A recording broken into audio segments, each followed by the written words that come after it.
We have a problem with gun violence in this country, which not only leads to our arming the vicious cartels that have terrorized Mexico, but it also endangers way too many Americans every day. The less obvious good news is that we do know what we can do to reduce gun violence in this country. We're now just days away from the 6-month anniversary of the shootings in Tucson. Since the Tucson shootings, more than 47,000 Americans have been shot.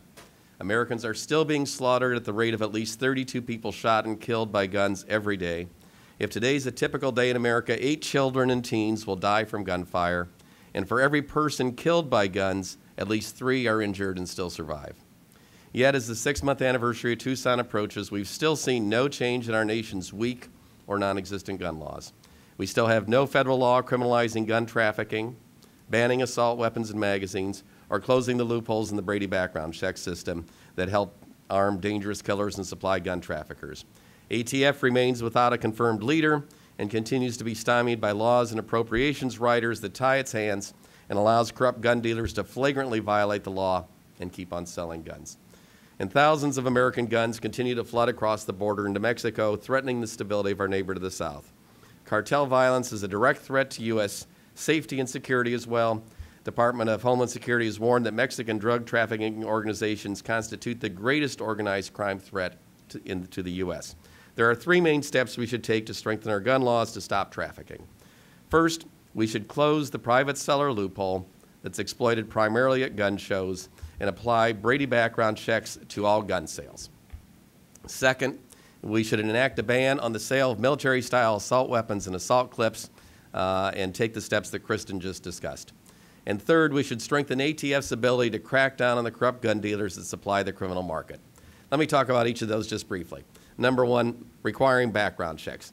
We must make sure that such dangerous people who are barred from buying a gun at a gun shop cannot then turn around and walk into a gun show and obtain the same gun without a background check from a private seller. Under current federal law, there are 2 categories of gun sellers, licensed sellers and unlicensed sellers. If you are, quote, engaged in the business of selling guns, you're required to have a federal firearms license, and you cannot sell a gun without a background check to determine if the person is a prohibited purchaser. But federal law allows people without a license to sell as many guns as they want without a background check. These unlicensed sellers are not required to check the background of the purchaser. They're not required to keep any records. An estimated 40% of gun sales are made by unlicensed sellers without a background check. ATF has found that no-check sales at gun shows and other sales by unlicensed gun sellers are a major source for the illegal gun market, with trafficking cases involving gun shows and flea markets accounting for nearly 31% of all trafficked guns in the U.S.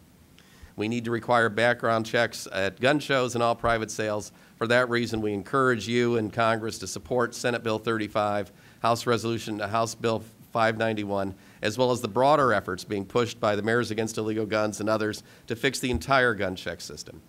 Number 2, we need to prohibit the sale of military-style semi-assault weapons and assault clips.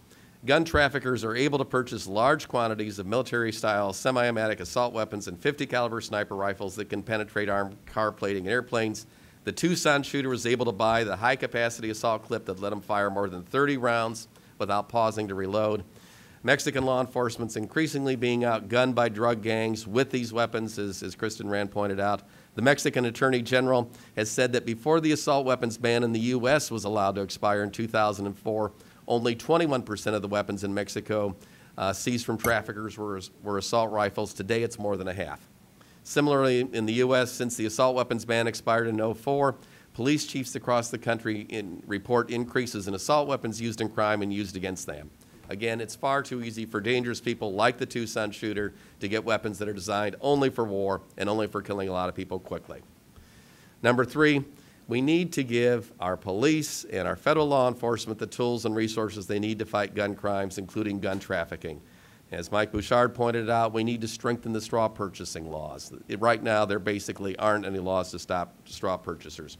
We know how criminals get guns, but we don't give law enforcement the tools to stop them. Studies have shown that virtually every gun used in a crime started out in the legal market. Criminals want new guns, they get new guns, and they get them mainly from a small group of dealers. About 1% of gun dealers sell almost 60% of crime guns. We need to give law enforcement all the tools it needs to crack down on these corrupt dealers to prevent them from continuing to supply dangerous people with guns. But instead, we tie their hands, we put blinders on them, and we give special protections to corrupt gun dealers who supply criminals. Corrupt dealers who violate gun laws are specially protected under the law.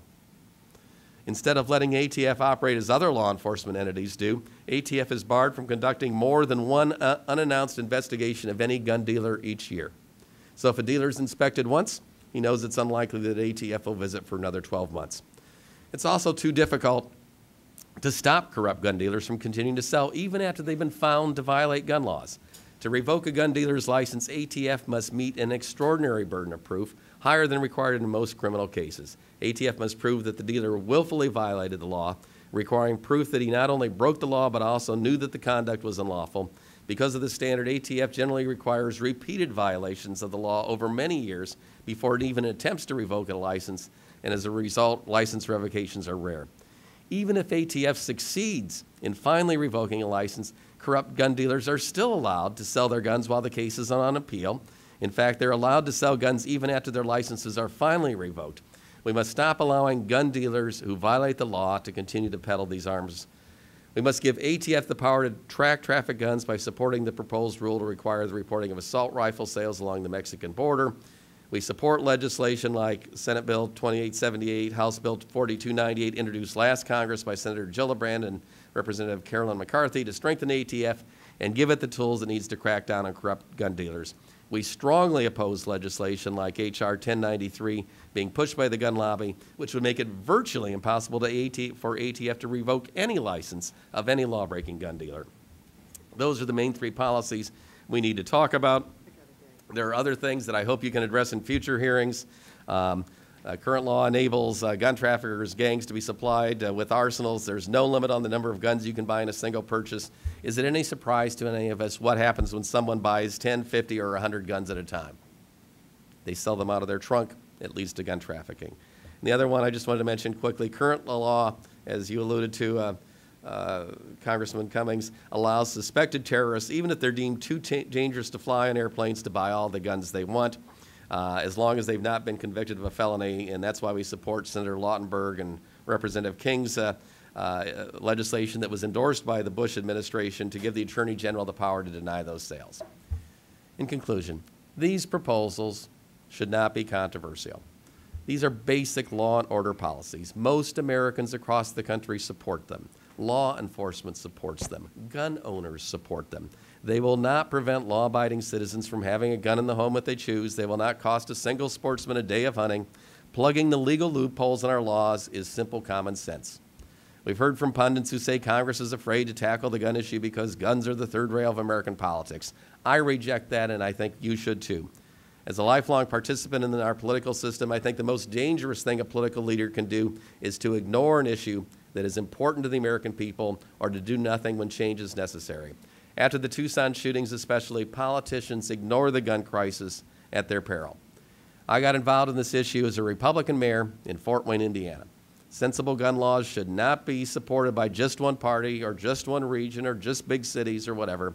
Supporters for sensible gun laws in the past have come from rural America, from the West, from the South, from Republicans as well as Democrats. The common thread is that they had the courage of their convictions and the judgment to trust in the common sense of the American people.